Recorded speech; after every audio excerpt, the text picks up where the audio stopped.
Hey everyone, we'd like to invite you to our upcoming youth event, United by Faith. It will take place February 17th at 10:30 p.m.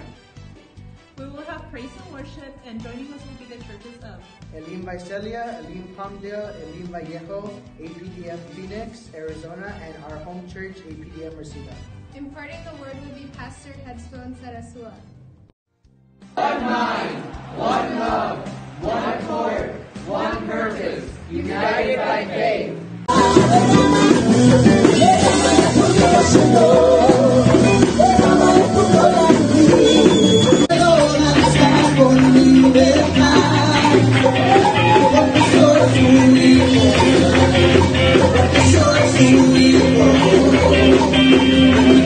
Gozan ellos de Israel, regocíjate y canta y gózate en tu Señor.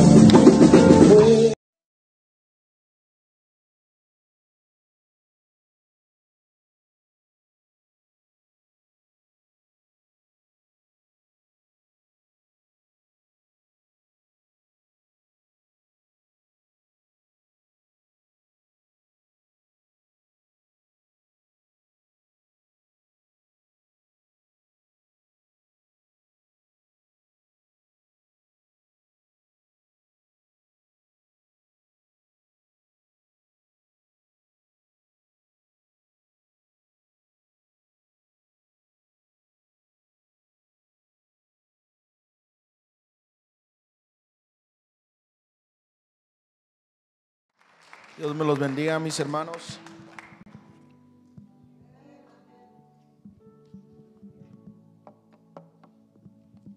Contento de estar de nuevo con ustedes. Como dice mi hermano, la familia Ríos ahorita está pasando por un momento bastante delicado. Hay que seguir manteniéndolos en oración. Siempre cuando hay una pérdida en familia es muy difícil y será un proceso, pero sabemos que el Señor está con ellos, amén. Y mientras Dios trabaja en las vidas de ellos, en su alma, en su espíritu, también Dios está trabajando aquí en Reseda, California, amén. ¿Cuánto lo creemos? Vamos a entrar a la palabra de Dios en Juan capítulo 10. Gracias, mis hermanos de la alabanza, que ponen sus esfuerzos siempre en honrar al Señor con sus talentos. Dios les va a recompensar. En esta noche, o en esta tarde más bien, el Señor ponía algo muy específico para la congregación. Y yo solo te quiero recordar de algo, mi hermano, mi hermana, que el Señor es el pastor de esta congregación. Escucha esto en esta noche. No es algo nuevo, teológicamente profundo. Solo te quiero decir algo y te quiero recordar. El Señor es el que sostiene a esta congregación. De muchas congregaciones que posiblemente hemos ido a visitar y tenido el privilegio de ministrar en la alabanza, esta congregación tiene una historia en los años que hemos estado aquí que ha sido, para los que conocen, un poco difícil, un poco fuerte. Pero te quiero decir, hermano y hermana, si esta congregación está parada es porque hay un pastor que es el buen pastor que ha mantenido esta congregación en sus manos.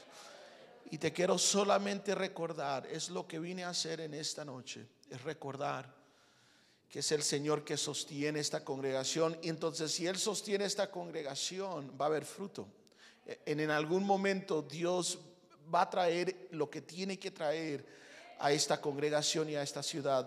Ayer, más bien, no la semana pasada, pero ayer mirábamos cómo estamos viendo la declinación en lo que es la iglesia en general en Estados Unidos. Y mirábamos que en cierta forma nosotros, por nuestros conflictos entre los hermanos, por no demostrar el carácter de Cristo, nosotros podemos participar en causar en cierta forma estas cosas.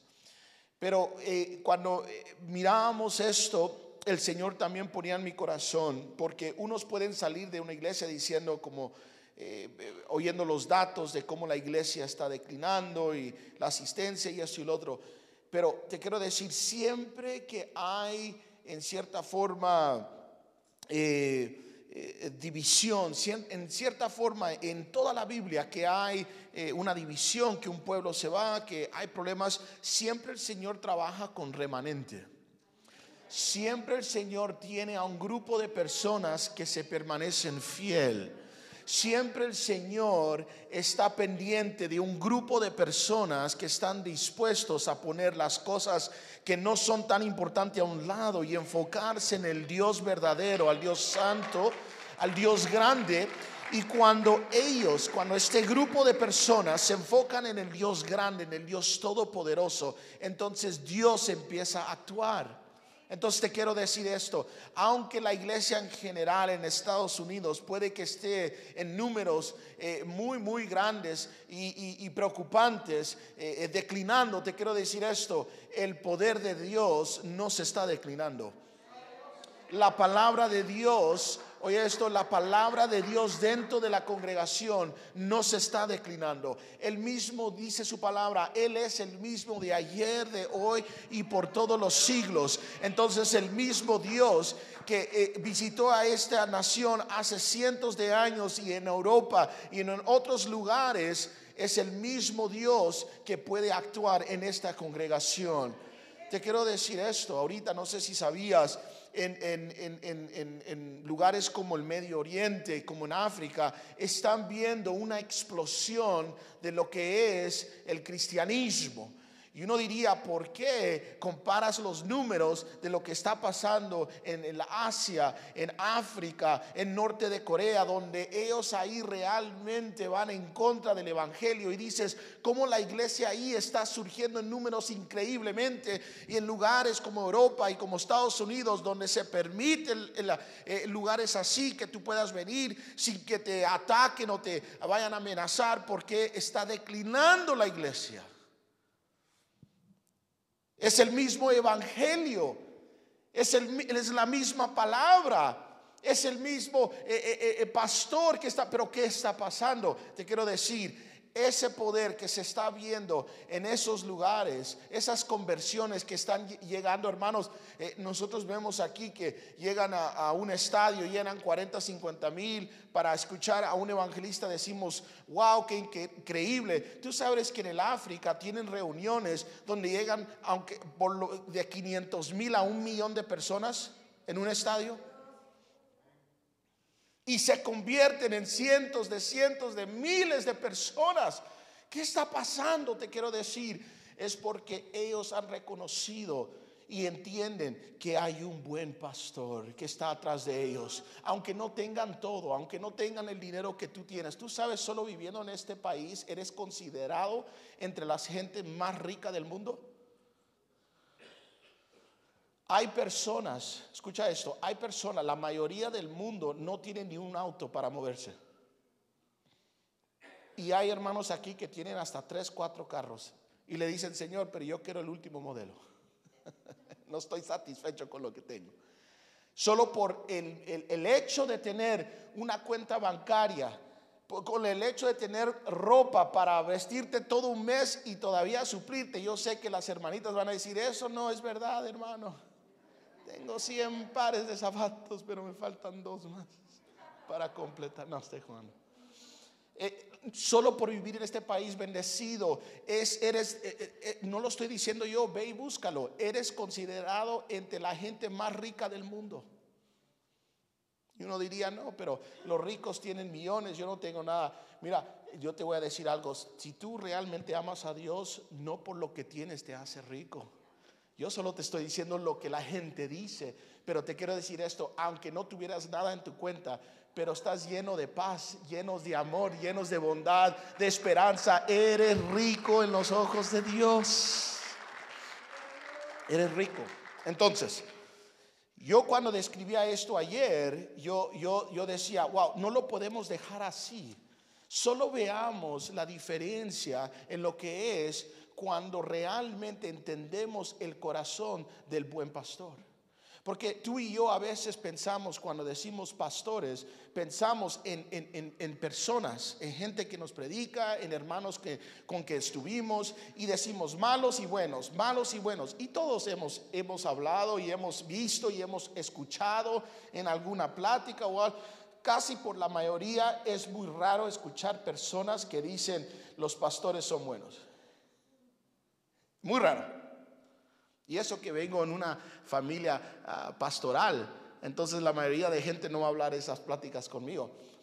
Pero entre las familias que no son pastorales se habla. Pero ponte a pensar lo que has escuchado. Es más, ponte a pensar del último pastor, que si mi hermano Oscar no ha sido tu primer pastor, del último pastor, ¿cuál es la imagen que tú tienes de ese pastor? ¿Por qué tan silencioso aquí adentro? En otras palabras, lo que quiero decir es que muchas de las veces nosotros tenemos como humanos la imagen de un pastor, no voy a decir bueno, pero voy a decir de un pastor en la forma cual nosotros vemos al hombre. ¿Ok? Pero te quiero decir esto. Si uno ve a un hombre y marca eso como el estándar, desde ahí comenzamos con el problema. Porque el problema no es el estándar del hombre, el estándar es el buen pastor. Y si tú sabes que en una iglesia Dios está sosteniendo la congregación, aunque haya un humano, una persona que pueda cometer errores o lo que sea, tú sabes que al final de todo el que realmente te está guiando es ¿quién? El buen pastor. Si nosotros entráramos a las congregaciones con esa mentalidad, yo creo que duraríamos un poquito más tiempo en nuestras congregaciones. Por eso se escucha que la declinación. No me gusta esto, me voy aquí. Y no me gusta aquí y me voy aquí. Realmente me recuerdo, no hace mucho, una persona vino a hablar con mi padre y le dijo, me voy de la congregación. ¿Y por qué? Y mi papá ya más de 40 años, 45 años en el ministerio, ya mi papá es como una plática. ¿Por qué, mi hermano? Y este hermano dice, es que en la congregación donde estábamos antes, que también me fui de ese y no voy a regresar.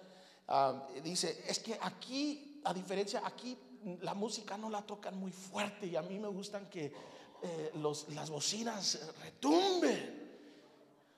Oh, ¿de veras? Sí, por eso nos vamos a ir a otra donde las bocinas retumban. Gloria a Dios, hermano. Dios me lo bendiga. Y nosotros ahora basamos la iglesia como si fuera como fuera un restaurante. Entro, si no me gusta esto, me voy. Si no me hacen lo que yo pido, me voy. Y claro, van a haber momentos donde va a haber fricción.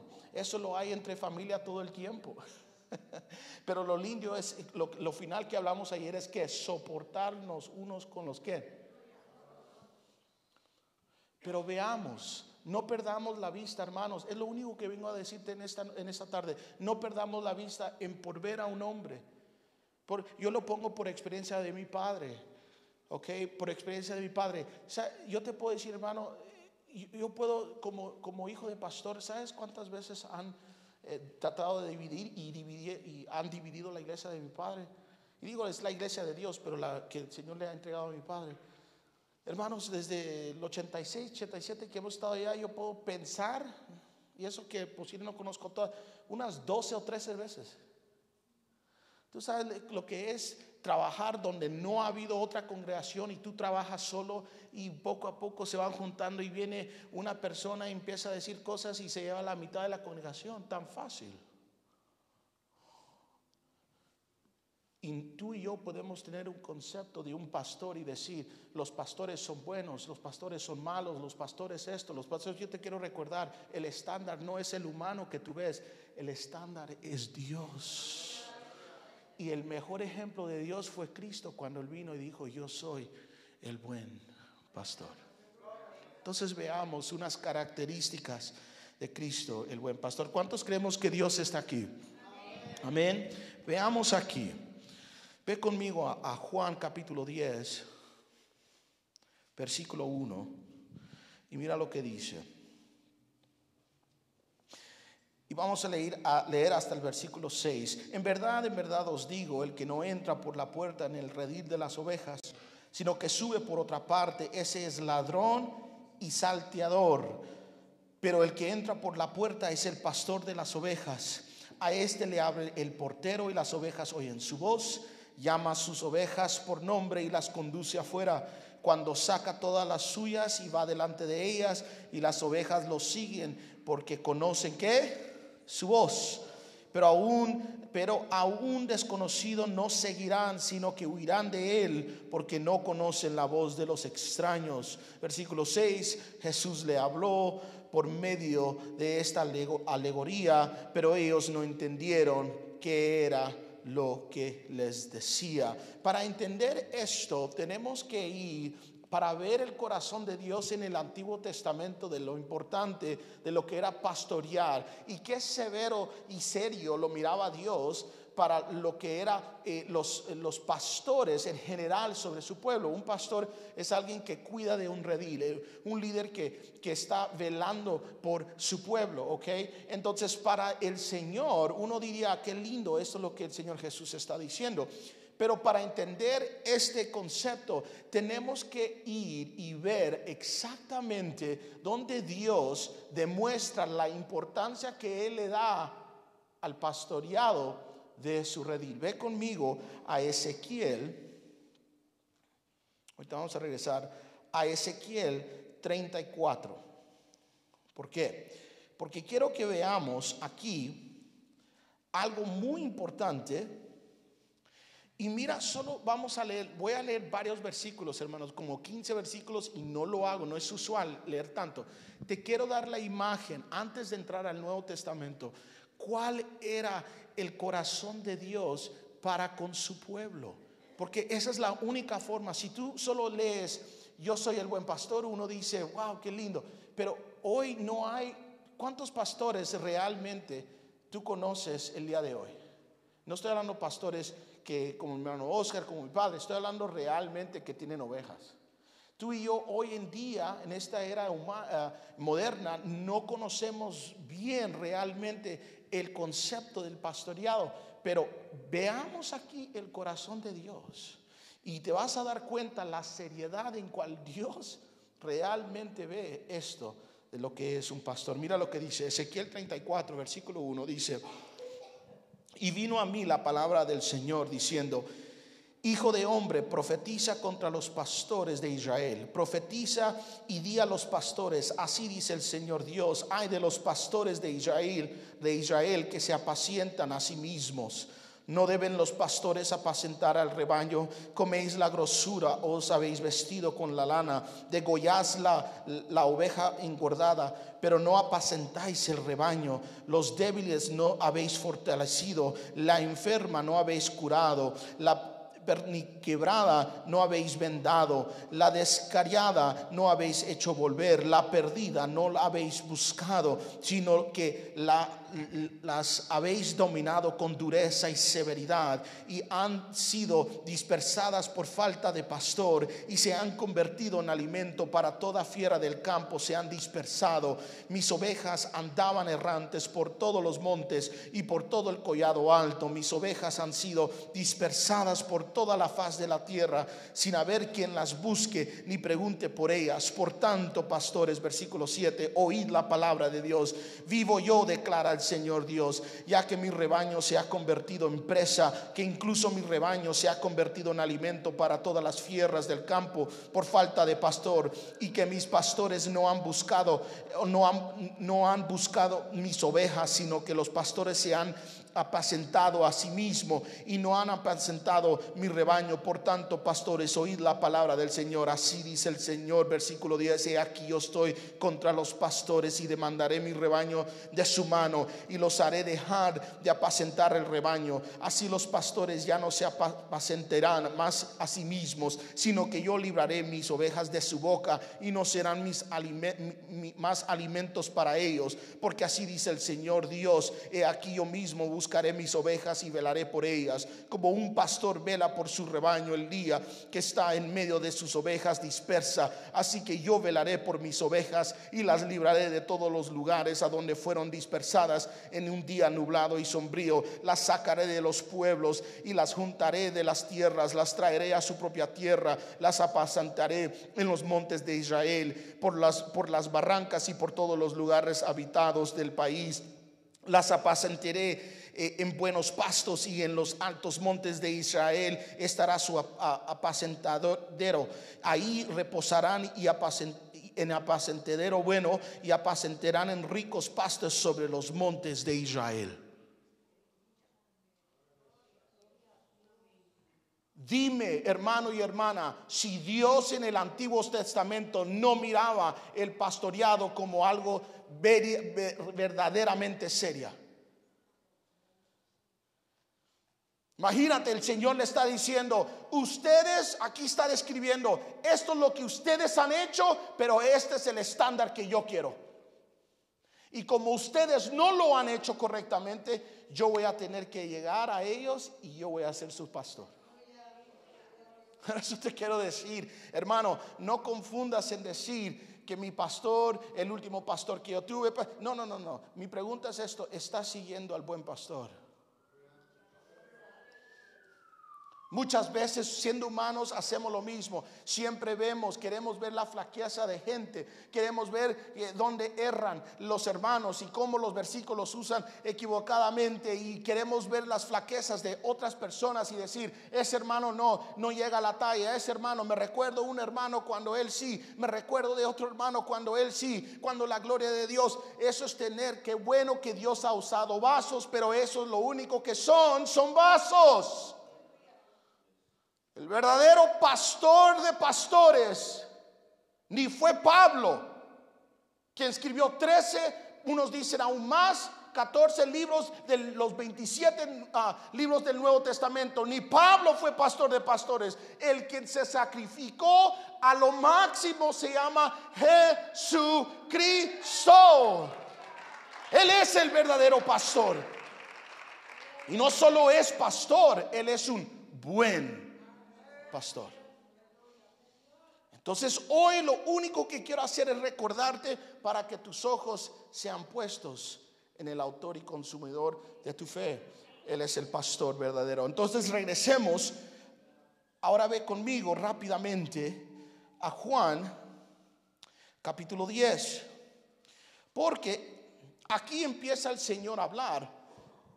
Pero algo ha pasado en Juan capítulo 9, si no lo has leído.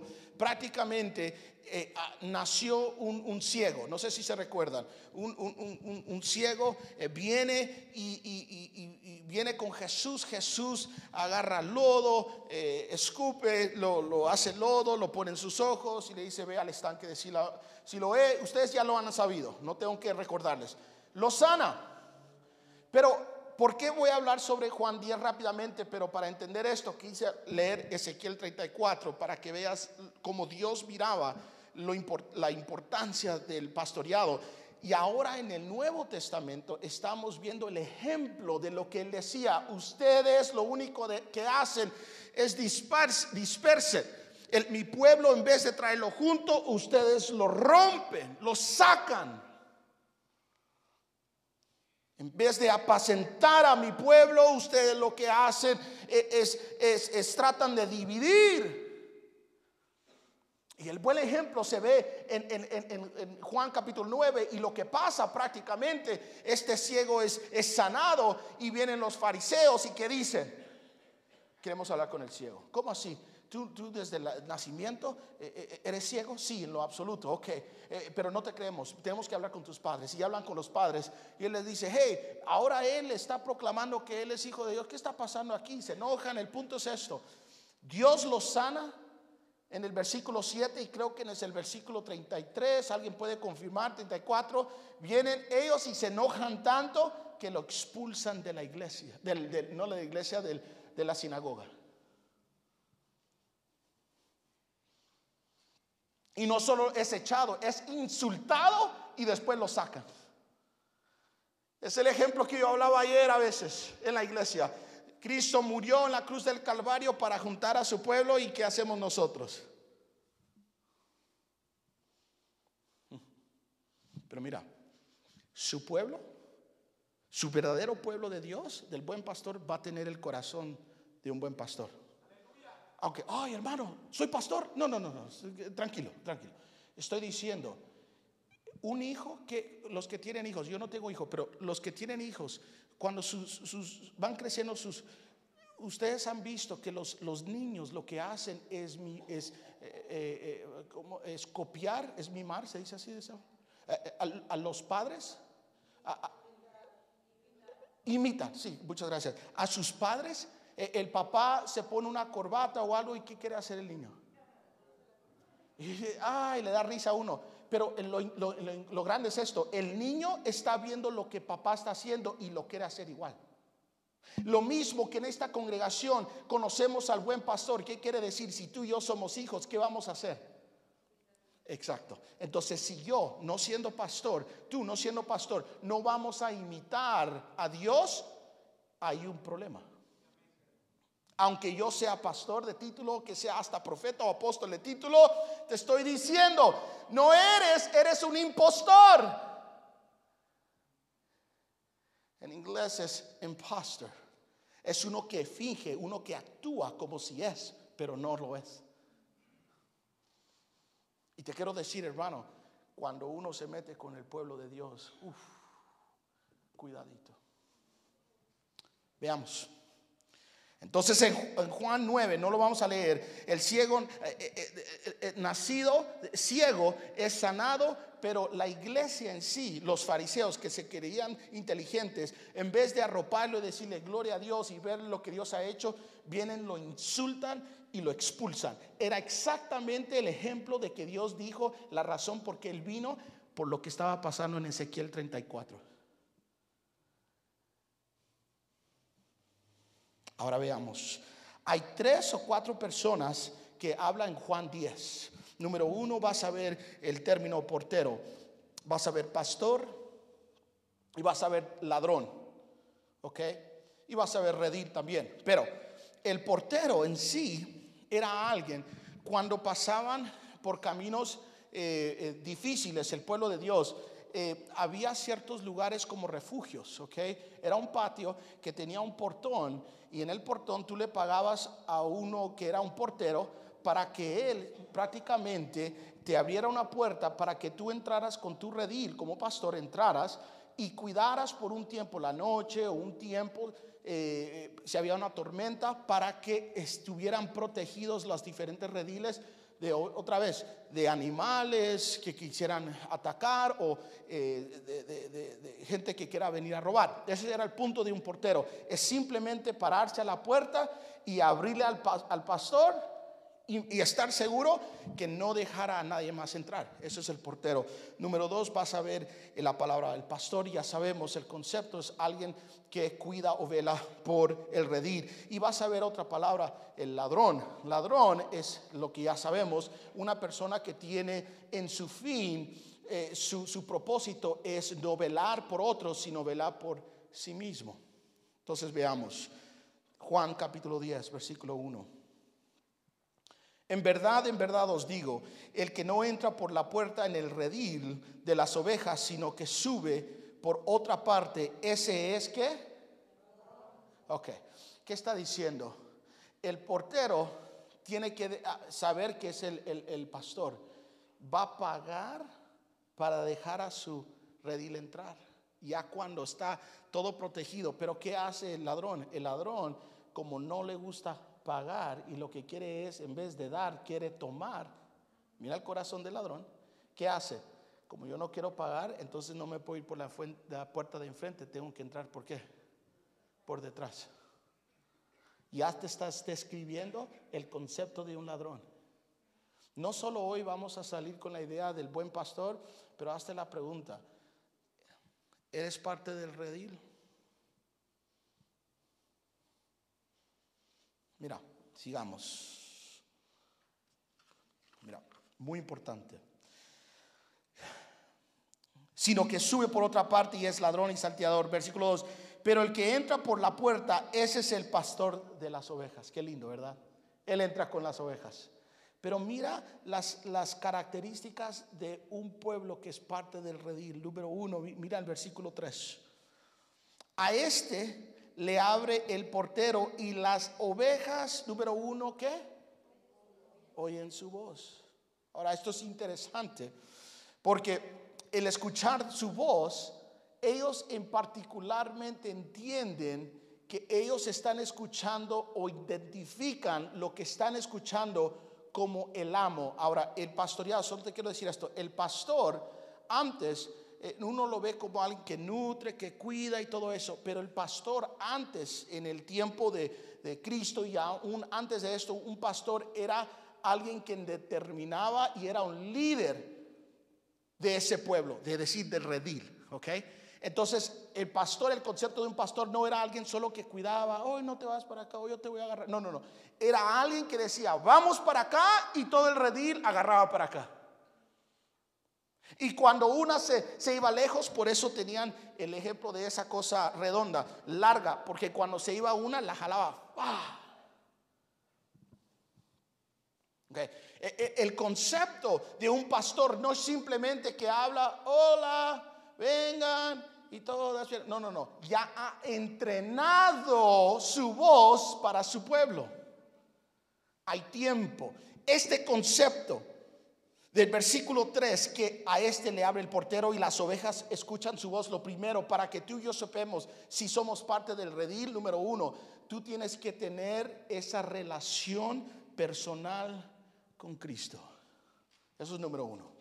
Oye, hay una diferencia entre decir yo acepté al Señor, yo hice la oración. Eso no quiere decir que tú, por hacer una oración, no necesariamente quiere decir que eres parte del redil. Lo que tiene que haber pasado en ese momento que hiciste la oración es que realmente por fe haya dejado que el perdón de Dios entre a tu corazón. En ese momento algo pasa con tus oídos.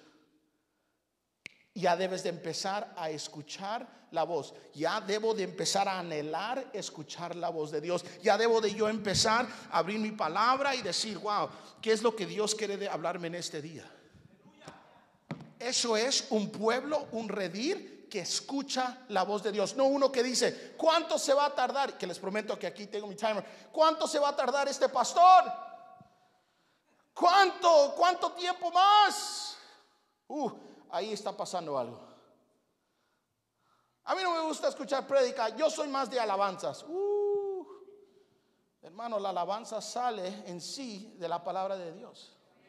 No tiene sentido. ¿Te gusta música? Eso es distinto.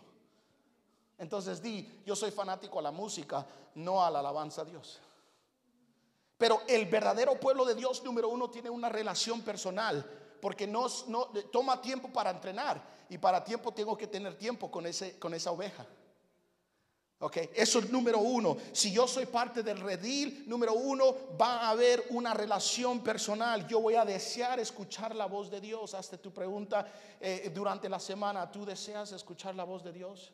Oh, sí, hermano, yo quisiera tener visiones. Y no estoy hablando de visiones y sueños. Estoy hablando si tú realmente tomas el tiempo para abrir la palabra de Dios, para escuchar la voz de Dios. Ahí es como tú empiezas a identificar la voz. ¿Se recuerdan Samuel? Cuando estaba en el templo y le decían Samuel, él tuvo que llegar a un momento de entrenar su voz. Él estaba alrededor de personas que oían la voz de Dios, aunque ya no estaban escuchando la voz, pero llegó un tiempo donde ellos escuchaban la voz de Dios, pero aún el Señor a él no lo había entrenado. Tú puedes llegar a una iglesia, tú puedes sentarte y no quiere decir que Dios, tú tengas tus oídos abiertos para que Dios te hable. Tú tienes que tener tus oídos abiertos. Es más, la importancia de tener tus oídos abiertos, lo último que se le dice a la iglesia, no le dice a la iglesia: el que tenga ojos vea. A las 7 iglesias en Apocalipsis se le dice que el que tenga oídos que oiga. Muchos hermanos se enfocan en lo que yo veo. Yo vi visión de Dios, yo veo sueños, qué lindo es eso. Pero ¿cómo es eso relacionado con lo que Dios ha dicho en su palabra? Ahí vamos a dar cuenta si soy parte del redil. Número 1, hay relación. Número 2, mira lo que dice al siguiente. No solo oyen su voz, sino llama a sus ovejas. ¿Por qué? Por nombre. Mira esto. En el tiempo antiguo, el pastor venía y no simplemente le decía: ok, ustedes vías aquí, vengan para ustedes, van a ser grupo 1, ustedes acá, grupo 2, vengan. ¿Sabes lo que hacía? No importaba si eran 10, 15, 20, 100. ¿Sabes lo que hacía el pastor? Nombraba a cada una de ellas y les daba un silbado específicamente para ellos, para cuando él lo hiciera, de todos los 100, esa persona supiera, o esa oveja, perdón, supiera que se le está hablando a él. Eso es ser llamado por nombre. ¿Y sabes qué significa? No solo hay relación con Dios, pero hay cercanía con Dios, en que Dios sabe exactamente lo que está pasando en tu vida y tú sabes el corazón de Dios. Cuando hay relación, hay comunicación, pero cuando hay cercanía, tú empiezas a entender el corazón de Dios. No solo conozco de Él, pero sino ahora conozco de Él cómo se atribuye a mi vida personal. Esa cercanía es lo lindo. Es cuando Dios te dice: estoy contigo, estás madurando. No simplemente te dice: yo te amo, sino uno dice: yo sé que Dios me ama. No lo ve.